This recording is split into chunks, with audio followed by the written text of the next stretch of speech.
Assalamualaikum warahmatullahi wabarakatuh. Anak-anak sekalian yang saya cintai, kita bertemu kembali di dalam mata pelajaran IPS untuk pertemuan yang kedua, anak-anak sekalian. Untuk mengawali pembelajaran kali ini, marilah kita anak-anak membaca basmalah terlebih dahulu bersama-sama. Bismillahirrahmanirrahim. Anak-anak sekalian,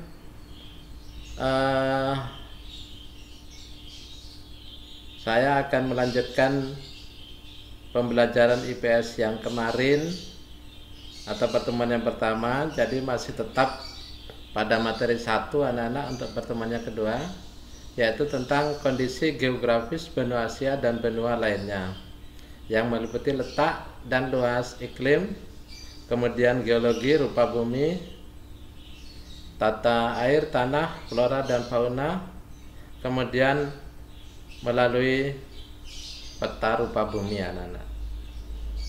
Masih tetap kelanjutan daripada pertemuan yang pertama ini. Mudah-mudahan anak-anak tetap bersemangat. Anak-anak, untuk tujuan pembelajaran kali ini ada 6. Yang pertama, setelah mengikuti pelajaran ini, saya harapkan anak-anak nanti dapat menentukan luas benua Asia. Kemudian yang kedua, saya harapkan juga nanti setelah selesai pembelajaran ini anak-anak dapat menentukan luas benua Australia.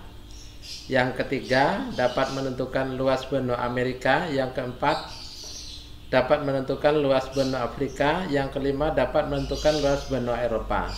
Dan yang keenam, ini harapan saya nanti juga setelah mengikuti pelajaran ini anak-anak dapat menjelaskan kaitan atau hubungan antara peredaran semu matahari dengan musim. Anak-anak, musim dengan iklim itu berbeda ya. Kalau iklim antara lain iklim tropis, subtropis, sedang, dingin. Kalau musim itu kalau di Indonesia apa, anak-anak? Musim di Indonesia itu hanya ada 2, yaitu musim kemarau dan musim penghujan.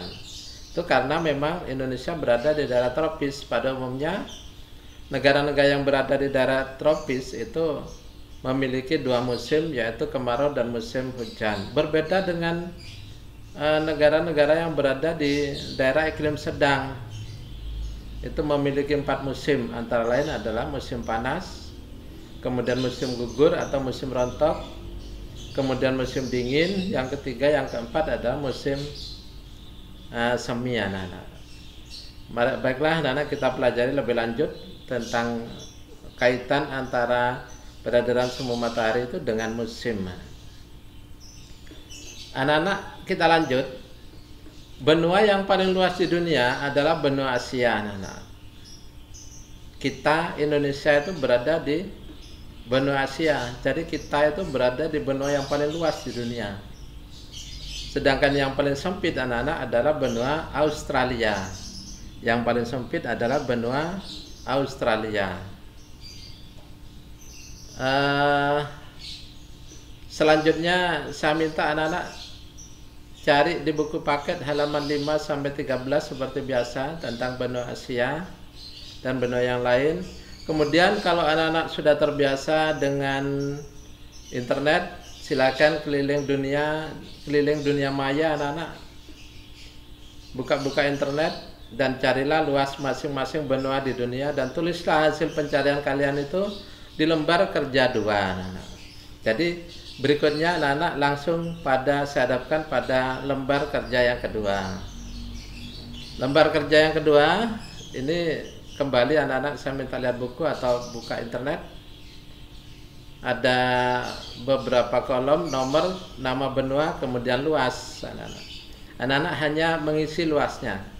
Kalau anak-anak sudah punya buku paket, silakan ditulis langsung pada halaman 5-21 itu. Benua Asia luasnya sekian. Sudah ada dengan nulis. Kemudian benua Amerika Sekian, tinggal nulis. Afrika, Australia, Eropa, dan Antartika semuanya ada anak-anak.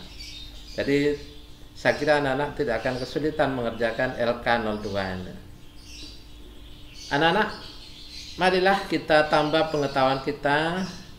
Harapan saya anak-anak setiap saat pengetahuan kita itu selalu bertambah, selalu update. Dari tadinya tidak tahu, harapan saya tambah menjadi pengetahuan yang lebih luas lagi anak-anak. Anak-anak, di sini ada tetap seperti pertemuan yang lalu, yaitu ada gambar bola bumi anak-anak. Ada gambar bola bumi. Masih tetap seperti dulu, seperti pertemuan yang lalu, hanya ditambah dengan ada tanggal-tanggal di situ anak. Ada tanggal-tanggal ya, ada tanggal 21 Maret, ada tanggal 22 Juni, 23 September, kemudian 22 Desember, kemudian kembali ke 21 Maret lagi anak-anak. Anak-anak, kemarin sudah Pak Jun jelaskan bahwasanya bola bumi itu terdapat garis-garis lintang. Ada lintang 0 derajat yang kemarin, lintang 0 derajat anak-anak, kemudian ada lintang 23,5 derajat lintang utara, ada lintang 23,5 derajat lintang selatan, kemudian ada garis lintang 40 derajat lintang utara, kemudian ada 40 derajat lintang selatan, ada 66,5 derajat lintang utara, kemudian 66,5 derajat lintang selatan. Di sini tetap 90 derajat lintang utara, kemudian di sini adalah titik kutub selatan 90 derajat lintang selatan. Kemudian ada tambahan anak-anak. Garis lintang 0 derajat ini disebut juga atau sama juga dengan istilahnya garis ekuator. Atau di orang Indonesia sudah tidak asing lagi bahwasanya ekuator itu adalah garis khatulistiwa.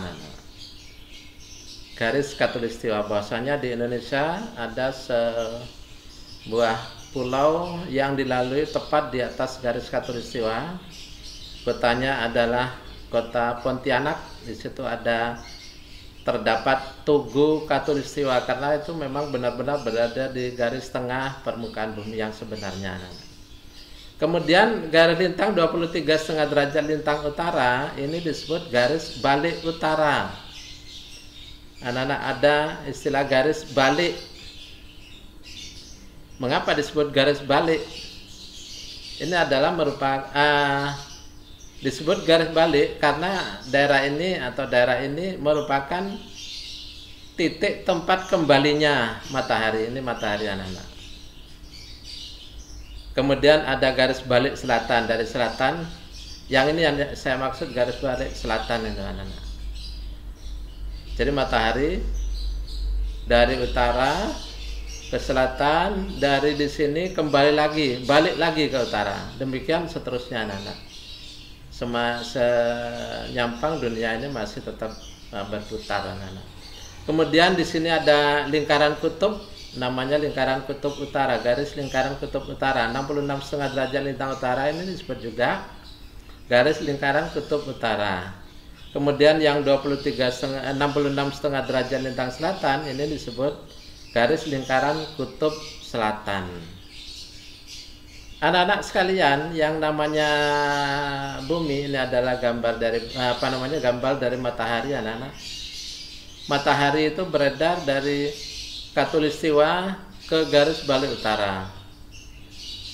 Kemudian kembali lagi ke selatan, ke khatulistiwa lagi. Ke selatan, terus ke garis balik selatan, kemudian ke utara. 21 Maret berada di atas khatulistiwa. Demikian seterusnya anak-anak. Daerah ini sering mendapatkan matahari. Maka dari itu iklimnya pada pertemuan yang kemarin adalah beriklim tropis, iklim panas, karena sering mendapatkan matahari. Anak-anak, peredaran semu matahari ini ada kaitannya dengan musim, berhubungan dengan musim. Tadi sudah saya katakan bahwasanya daerah iklim sedang, daerah ini daerah iklim sedang itu ada 4 musim. Panas, kemudian rontok, kemudian dingin, semi anak-anak. Anak-anak, untuk membahas ini kita lihat slide berikutnya anak-anak.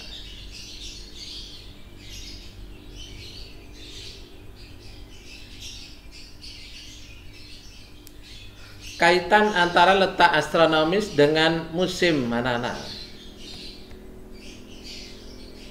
Pada akhir bulan April, daerah-daerah yang berada di daerah iklim sedang selatan mengalami permulaan musim dingin. Permulaan musim dingin. Dan puncak musim dingin terjadi ketika matahari berada di atas garis balik utara, yaitu pada tanggal 22 Juni anak-anak. Jadi anak-anak, pada akhir bulan April, kira-kira matahari sudah berada di sini. Ini daerah-daerah yang berada di daerah iklim sedang selatan, daerah-daerah di sini, ini sudah mengalami awal daripada musim dingin. Mengapa dingin anak-anak? Karena matahari sudah semakin jauh dari daerah iklim sedang selatan, sehingga iklimnya menjadi iklim dingin. Dari sini sudah mengalami musim dingin. Kemudian puncak musim dingin terjadi ketika matahari berada di garis balik utara di sini. Jadi tanggal 22 Juni itu adalah merupakan puncak daripada musim dingin di daerah-daerah yang berada di daerah iklim sedang selatan. Di daerah-daerah yang berada di daerah iklim sedang selatan, di sini mengalami puncak musim dingin. Kemudian akhir bulan Juli, pada akhir bulan Juli, kalau kita kembali lagi ke tulisan tadi, akhir bulan Juli mengalami musim semi, dan puncak musim semi terjadi ketika matahari berada tepat di atas khatulistiwa, yaitu pada tanggal 23 September. Jadi pada akhir bulan Juli anak-anak, ini Juni, kemudian Juli di sini, ini daerah-daerah iklim sedang selatan itu sudah mengalami musim semi anak-anak. Puncak musim semi yaitu terjadi ketika matahari berada tepat di atas garis khatulistiwa, yaitu pada tanggal 23 bulan 9 atau bulan September. Matahari bergerak lagi ke selatan. Pada akhir bulan Oktober anak-anak, September Oktober, kita kembali. Pada akhir bulan Oktober mengalami daerah-daerah iklim sedang selatan sekali lagi mengalami musim panas. Dan puncak musim panas ini terjadi ketika pada tanggal 22 Desember atau ketika matahari berada di garis balik selatan di sini. Mengapa di sini iklimnya panas? Daerah selatan, daerah iklim sedang selatan, karena semakin dekat dengan matahari, Jadi terjadi musim panas di daerah-daerah iklim sedang. Kemudian pada akhir bulan Januari, di sini Desember, kemudian Januari, akhir bulan Januari anak-anak, pada akhir bulan Januari mengalami musim rontok atau musim gugur yang mencapai puncaknya pada tanggal 21 Maret di sini. Jadi ketika akhir bulan Januari di sini, di Desember, kemudian Januari, akhir bulan Januari, matahari sudah bergeser ke utara, di daerah-daerah iklim sedang sudah mulai hangat. Namanya terjadi musim gugur anak-anak. Puncak dari musim gugur ini terjadi pada tanggal 21 bulan Maret. Jadi ini ada hubungannya dengan, jadi peredaran semu matahari itu berhubungan dengan musim anak-anak. Sekali lagi, kalau matahari berada di garis balik utara, maka di daerah iklim sedang selatan, daerah-daerah sini mengalami musim dingin. Puncak musim dingin terjadi pada tanggal 22 Desember. Berikutnya anak-anak, ini masih tetap untuk daerah-daerah yang berada di daerah iklim sedang utara sekarang. Pada akhir bulan April, itu matahari akhir bulan April anak-anak, Maret April di sini matahari sudah berada di sini. Sehingga daerah-daerah yang berada di daerah iklim sedang utara ini kira-kira apa anak-anak iklimnya? Sudah didekati oleh matahari. Maka mulai terjadi musim panas. Puncak musim panas di daerah-daerah ini terjadi pada tanggal 22 Desember. Mengapa terjadi musim panas? Karena sudah dekat dengan matahari. Puncak musim panas terjadi pada tanggal 22 bulan Juni. Kemudian ketika matahari meninggalkan garis balik utara menuju ke selatan, maka pada akhir bulan Juli anak-anak, ini Juni, kemudian Juli, kira-kira di sini matahari sudah di sini. Ini daerah-daerah iklim sedang utara ini mengalami musim rontok.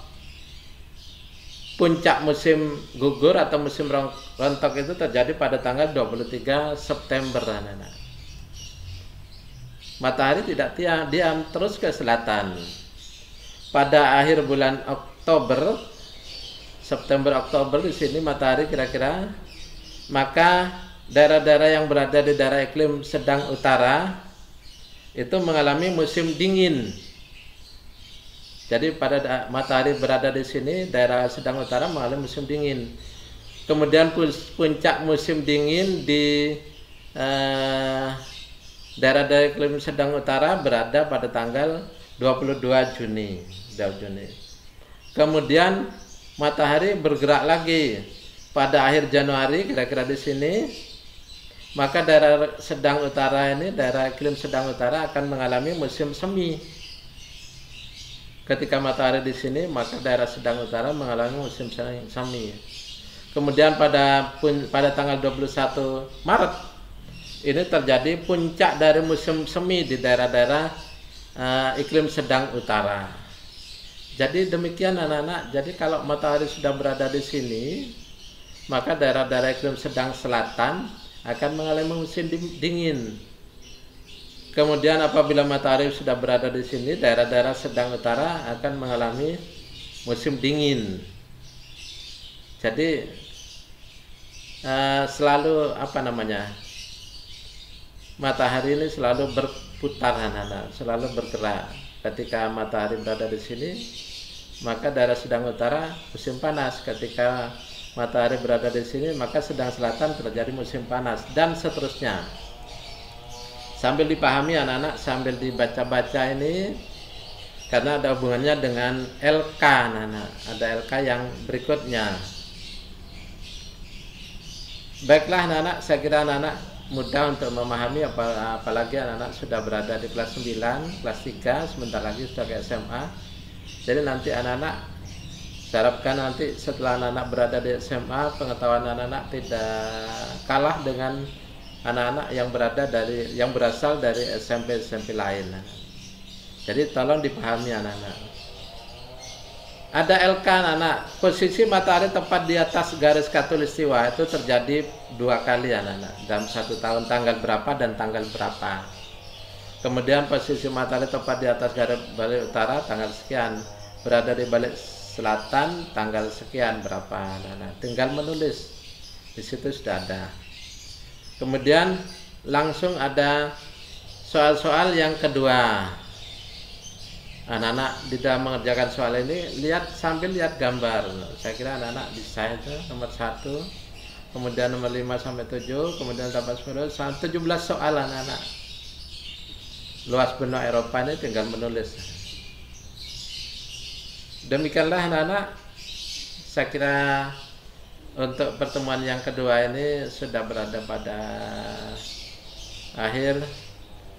Anak-anak, marilah kita kerjakan untuk lembar kerja 2, 03 di lembaran kertas. Kemudian kerjakan latihan soal yang kedua di lembar kertas sama.